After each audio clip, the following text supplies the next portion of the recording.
So, a couple of times this past week, I heard a song, and those synchronicities happen. It's one I hadn't heard in a long time, and perhaps it'll sound familiar to you also. It was a song that was written and sung by Don Henley, and it says, "The more I know, the less I understand about the things I thought I'd figured out. I'm learning again. I've been trying to get down to the heart of the matter. But my will gets weak and my thoughts seem to scatter. But I think it's about forgiveness." He may have been singing that about a relationship he was having, but I think it's universal to each of us as we navigate through life. It seems to be at the very core. It certainly was at the core of what Jesus taught, and it seems to be the vehicle in which we can learn and understand and continue to move through life. It certainly takes different aspects of our own spiritual growth to be able to get to that place of forgiveness. It doesn't always come easy to us in our humanness.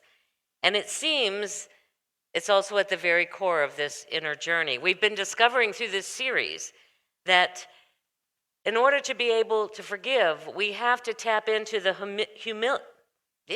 humility to know that we will likely never figure it all out.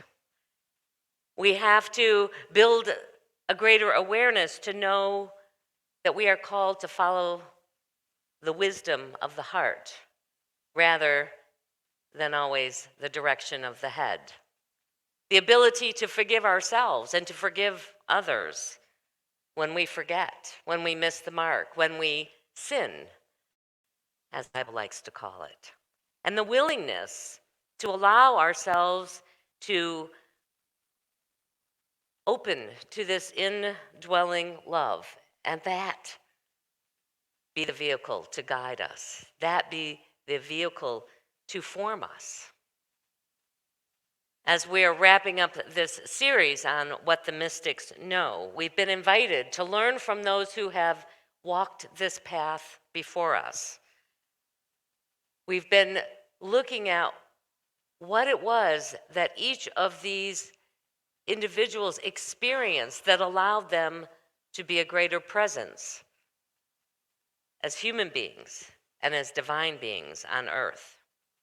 First, we explored this idea that this enlightenment already dwells within us. We don't have to go seek it out. It's already there waiting for us to tap into it. We explored this unlikely idea that God is in the imperfection. We always like to think of God as that perfection, that place where we get to where we will be perfected. And yet, as we walk this journey, we discover God's right there in the midst of the things that aren't working out so well, because they are the place where we get to continue to explore and to discover more of not only who God is, but who we are. That from great suffering, from the pain that we will walk through on this human journey, we can discover great wisdom and great joy. That this mystical path calls us to celebrate paradox, to be in that mystery where two seeming opposing things can be true at the same time, because that is truly the world of God. That as we sit with these big and sometimes difficult to understand ideas, as we contemplate, whether we call it that or meditation or prayer or communion, it brings us to that place to know that there is ultimately unity happening, not only for ourselves, but for our world. And it's difficult when we can't necessarily tap into it through our five senses. We have to get at it. We have to experience it through a different path. And ultimately, as we explored last week, to become the truth, now to discover the truth, we have to become that truth. We have to live it. We have to Allow it to express through us. It doesn't do us any good if it just happens up here.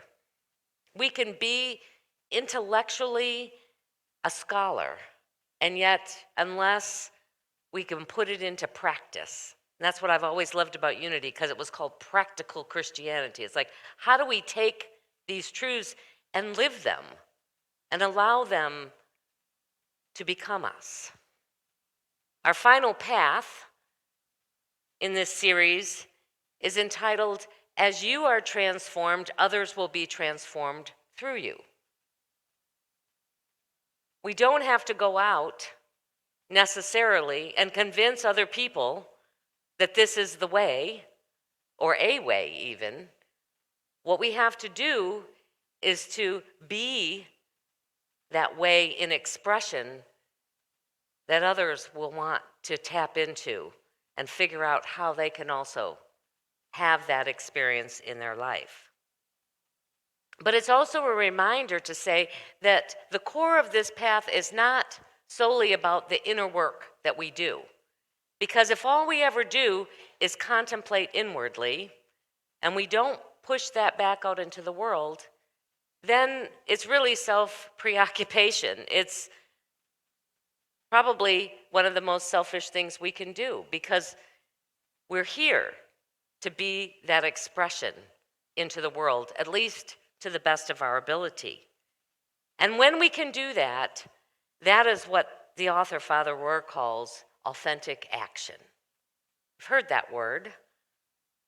But that is being the expression of these truths that we understand, however we understand them to be, is what authentic action is.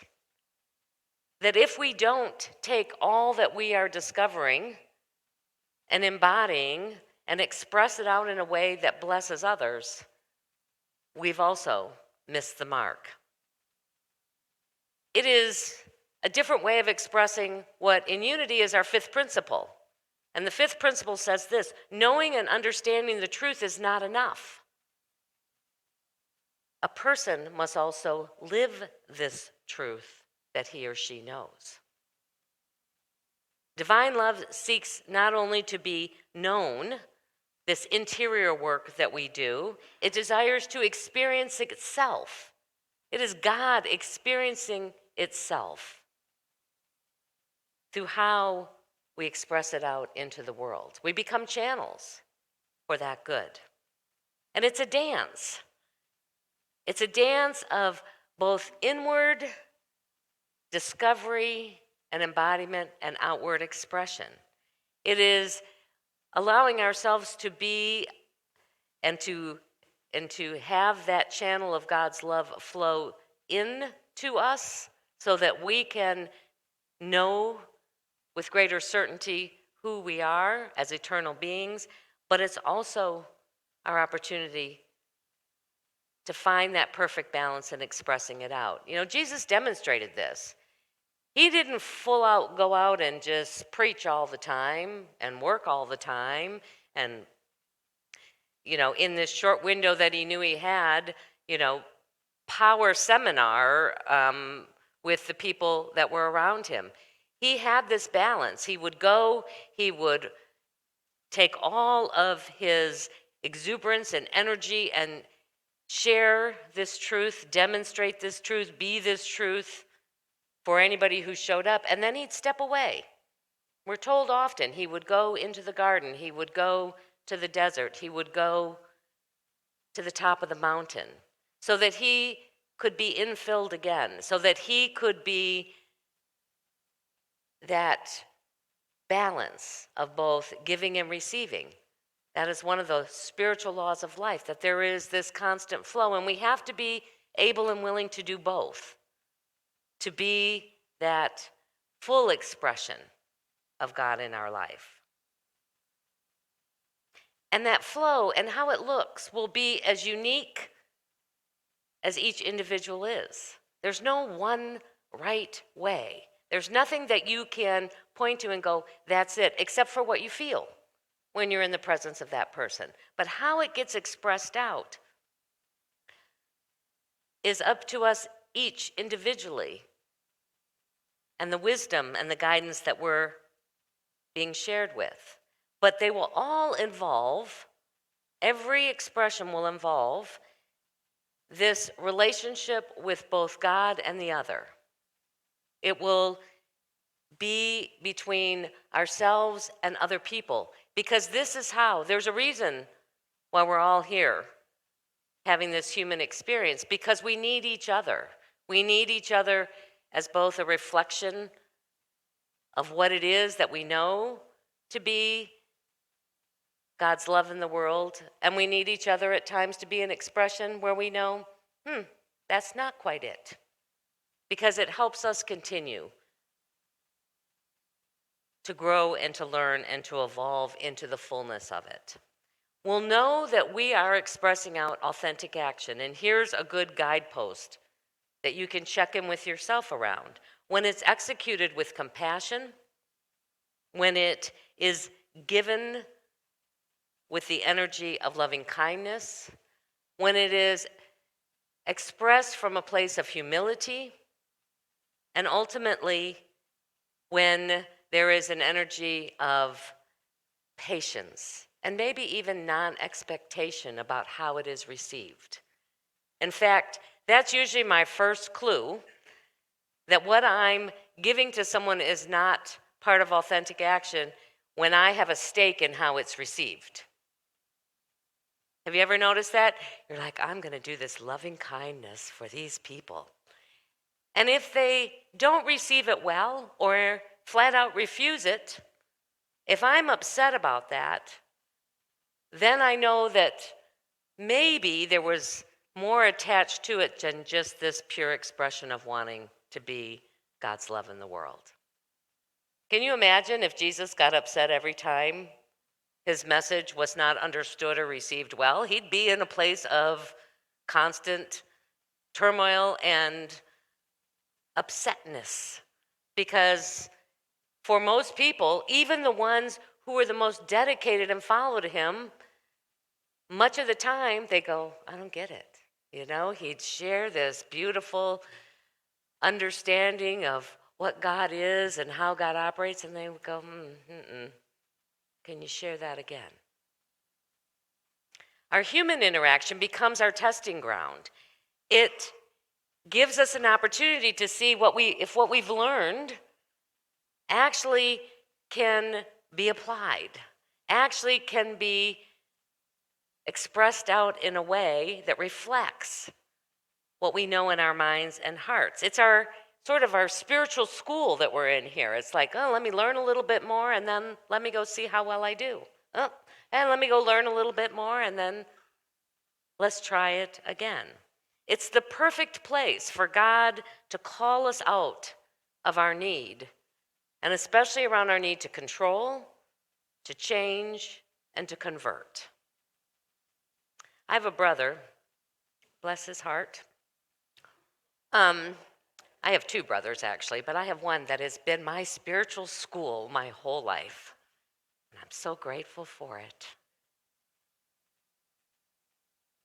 But he comes from the place, and he's not alone in this, that if I'm right, if I really believe that my structure of life is right, then everybody else who doesn't fall into that structure is wrong.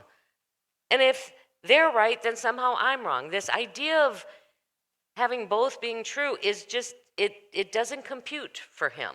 And so he is always seeking to convert. And I'm not always talking about even in religious ways, but just in life belief systems, to convert those around him. If I could just explain it a little better, if I could just, show you or help you understand, then you'll get to see that I'm right and you're not.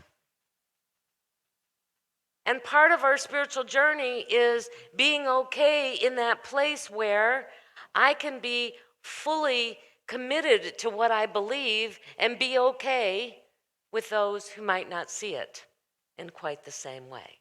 That's a level of humility. That is a level of openness. That is a level of compassion and kindness to each other. This spiritual journey is really about us and our discovery that true power comes when we allow ourselves to be an instrument, not the origin.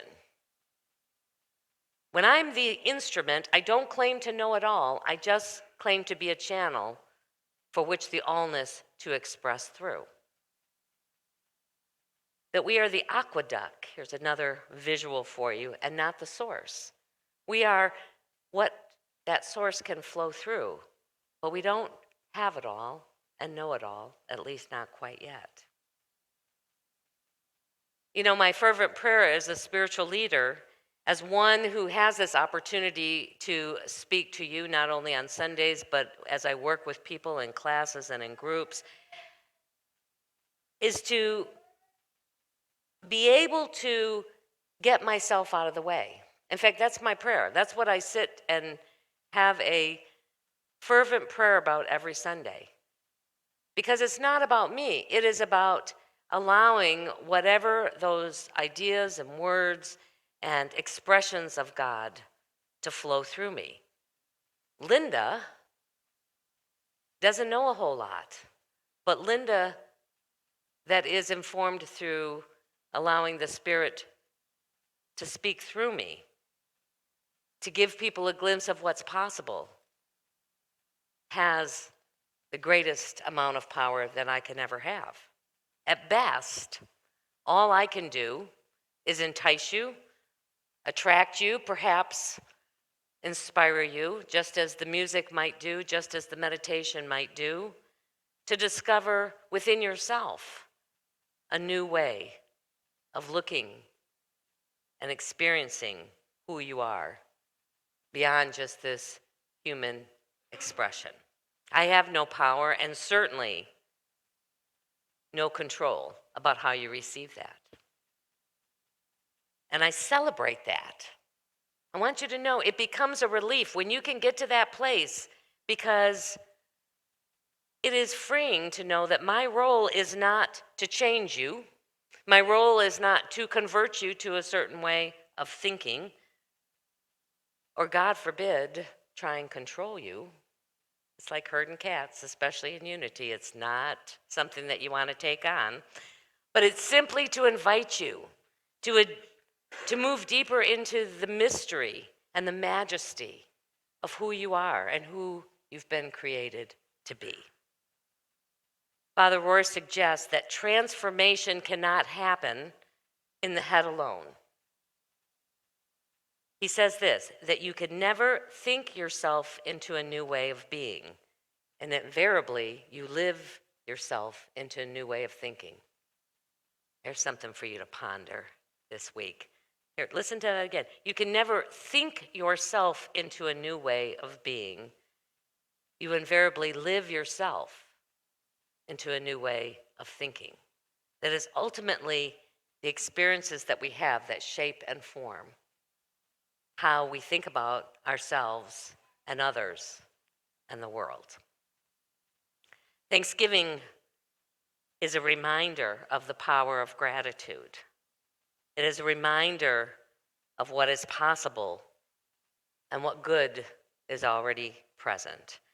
And so as we move into a time of meditation, I would just invite you, in the quietness of your own being, to ask the question, how it is that God is seeking right now to express through me. How in this season, when we're gathering with family and friends and community, am I being asked to show up with authentic action, remembering that is that sense of loving kindness and compassion and humility and openness. So you might want to close your outer eyes if that helps you focus inward. And because we know we can't think our way there, imagine with me that that thinking part of you, that part that we call in this human body the brain, is slowly sinking down until it comes to rest gently in the center of your chest.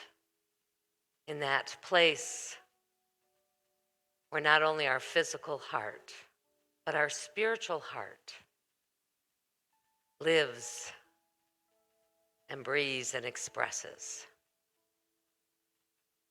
In this place, this allows us to truly open to the wisdom of our heart so that it can be translated in ways, in divine ideas. It can be experienced through our feeling nature as that unconditional love that is the very essence of God, so that it can be understood in sometimes a world where there seems to be no clear understanding. And from this sacred space, just ask, where am I being called to express out the transformation unfolding within me? How am I to be a channel of God's love and good in this next week? And simply listen.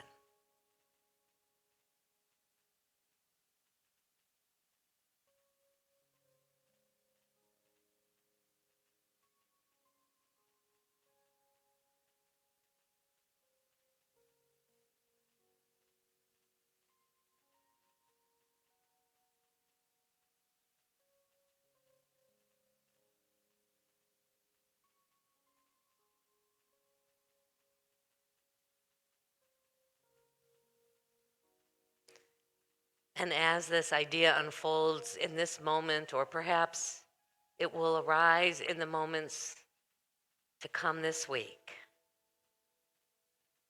make a commitment right here and now to be willing to risk expressing this authentic action into the world, to be willing to have it rejected, to have it not received in the way in which you intended to give it,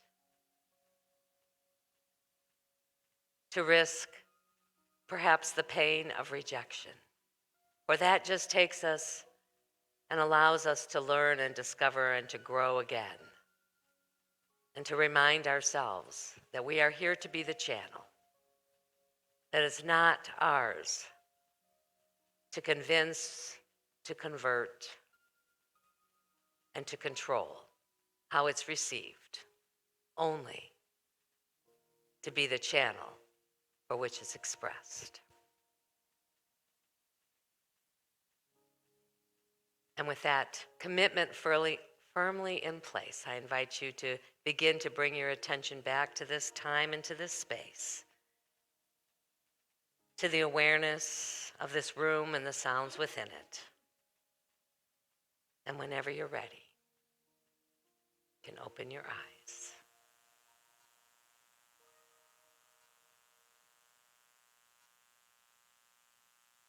You know, sometimes just our willingness opens the door for miracles, for unexpected good to flow. And so as we move into this Thanksgiving week, I thought it was important that we recognize the power of gratitude and the power of simply a heartfelt thank you. And in fact, the even greater power when we can do that in advance. So here's a short video, and I invite you to think about all the ways that you can step into this world and be grateful.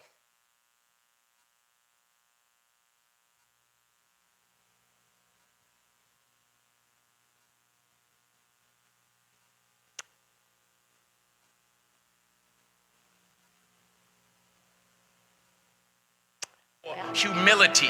Thank you for peace. Thank you for prosperity. Say thank you in advance for what's already yours. That's how I live my life. That's why I am, one of the reasons why I am today. Say thank you in advance for what is already yours. Thank you. Thank you. Thank you. Thank you for this day. Thank you for every moment that led to this day. Thank you for the hard times. They made me appreciate the good times. Thank you for the lessons. They were needed for my development. Thank you for my eyes that get to witness the miracles of today and tomorrow.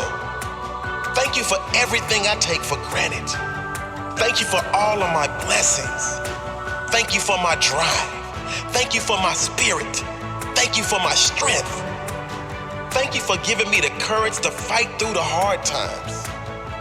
Thank you for the people in my life, those I love and those I learn from. Thank you for it all. Thank you. Thank you. It's the key that opens the door to instant happiness, unlocks the door to everything we are really seeking in life, happiness and contentment. Think about it. No matter what you say you want, money, riches, health, to help others, why do you really want it? When you drill deep down, the only reason anyone wants anything is the feeling we believe we will get from having it.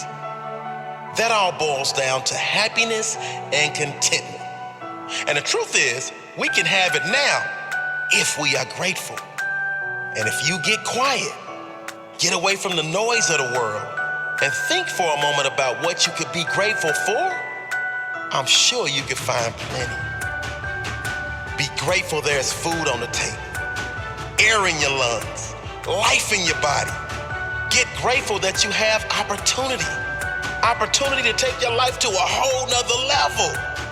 To decide right now that you are going to live your dreams and never settle until you do. Get grateful for the mental strength you've been given to survive the hard times. Get grateful for your limbs if you have them. Many are not so blessed. Your eyesight if you have it. Many are not so blessed. Your hearing if you have it.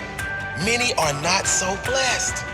The health you do have, many are in worse positions. Get grateful for that one person that has had an impact in your life, or many people if you are so blessed. Then get grateful you can choose to be that person for someone else. That one that makes a difference in someone else's life, no matter how small. Get grateful you get to experience this magical universe.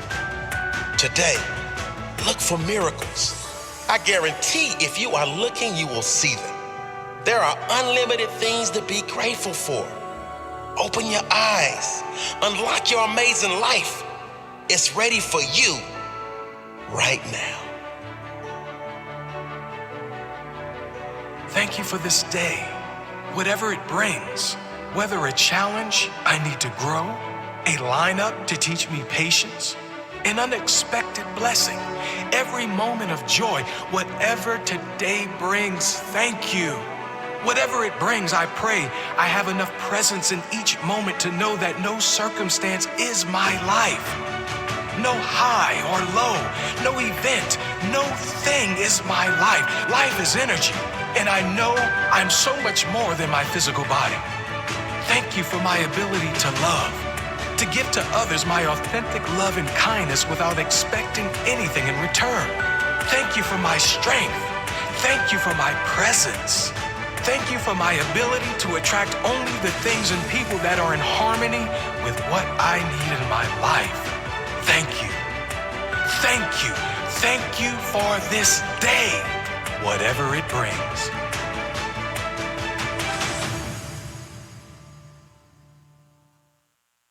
It's a good reminder as we go into this Thanksgiving weekend, whatever it brings, to be grateful for it all. Grateful for the challenges that show up to help us grow and expand who we know we are, and grateful for all the blessings that come as being one who is on this spiritual journey. Grateful for those things that move us deeper into the mystery of our divine nature and of our Creator. know that I am grateful for all the ways that you are a blessing to my life, the challenges as well as the joys. It is our opportunity in the service to receive the gifts and the tithes offered through this community. We operate solely as a community where we do all that we do by the ways in which we receive our financial good for those here, for those from those watching online, and certainly through the unexpected channels that sometimes we are blessed. In just a few moments here, the ushers are going to invite you to come up row by row and place your gift in the larger basket. And then we always want to be in that flow of giving and receiving. So we invite you to take an affirmation to bless you this week and to give you something more to contemplate. I think these are exactly what Spirit has picked for each one of you. So just know that whatever you choose today is there to bless you. And let us take these gifts and just infuse them with the blessing of God's love and good, and as that vehicle in which to do good into our world together. Divine love, through me, blesses and multiplies all that I have, all that I give, and all that I receive. Thank you, Father, Mother God.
As we go into this day, into this week of Thanksgiving, we go grateful for all that we have, both the things that bless our lives, the things that challenge us into greater love.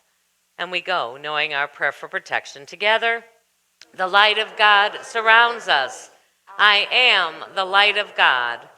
The love of God enfolds us. I am the love of God. The power of God protects us. I am the power of God. The presence of God watches over us. I am the presence of God. Wherever we are, God is, and all is well. Have a great week. Have a good week. Yeah.